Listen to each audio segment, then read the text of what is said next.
में सीएम योगी के बुलडोजर के सामने सीना तान कर खड़े होंगे चंद्रशेखर आजाद। झारखंड से आते ही कटाएंगे अवध की टिकट, दलितों की बस्ती को छू नहीं सकते अधिकारी। चंद्रशेखर आजाद ने अब की बार बाबा को दिया खुला चैलेंज, तोड़ कर दिखाओ। चंद्रशेखर आजाद ने वो काम करने का फैसला कर लिया है जिसे कोई भी विपक्ष का नेता करने की हिम्मत नहीं जुटा पाया। उन्होंने उस बुलडोजर के आगे अपना सीना लगा दिया है जो गरीब दलितों के घरों को रोंदना चाहता था। उन्होंने तय कर लिया है कि अब एक भी गरीब का घर हठ धर्मी से नहीं गिरने देंगे। मशहूर शायर बशीर बद्र का एक शेर है, लोग टूट जाते हैं घर बनाने में, तुम तरस नहीं खाते बस्तियां गिराने में। ये शेर लखनऊ की गयासुद्दीन कैनाल पर बसी 100 साल पुरानी बहुजन बस्ती पर सटीक बैठता है, जहां 7 लाख लोगों के घरों को जमींदोज करने की योजना चल रही है।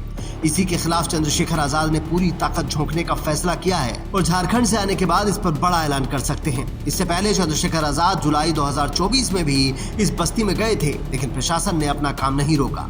उन्होंने कहा था कि जब दूसरी कॉलोनियों पर कार्रवाई रोकी जा सकती है तो इस पर भी रोकी जा सकती है, लेकिन अब विधानसभा की तरफ कूच कर रही भीम आर्मी को पुलिस ने रोक दिया तो चंद्रशेखर आजाद को खुद ही सामने आना पड़ा।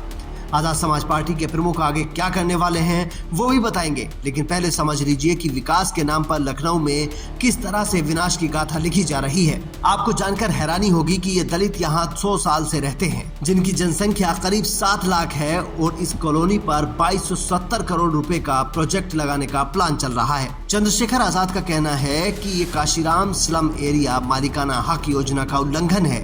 साल 2007 से 2012 के बीच उत्तर प्रदेश सरकार में काशीराम स्लम एरिया मालिकाना हक योजना लागू हुई थी। ये योजना लाखों गरीब परिवारों को बेघर होने से बचाने के लिए बनाई गई थी। इसके तहत उत्तर प्रदेश की किसी भी भूमि पर 10 वर्ष या उससे अधिक समय से आवास बनाकर कोई भी भारत का नागरिक रह रहा है तो उसे विस्थापित न करते हुए उसी स्थल पर 30-30 मीटर का पट्टा रजिस्ट्री करके देना सरकार की जिम्मेदारी है। लेकिन वर्तमान सरकार गरीबों के अधिकारों पर हमला करते हुए इस कानून का खुलेआम उल्लंघन कर रही है।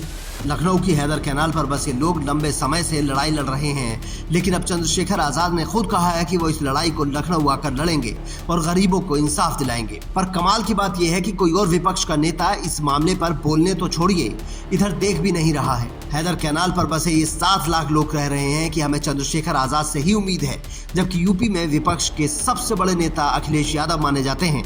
उनका ट्वीट तक नहीं आ रहा है, न ही किसी दूसरे नेता ने इस तरफ देखने की हिम्मत की है। Bureau report, Indian news.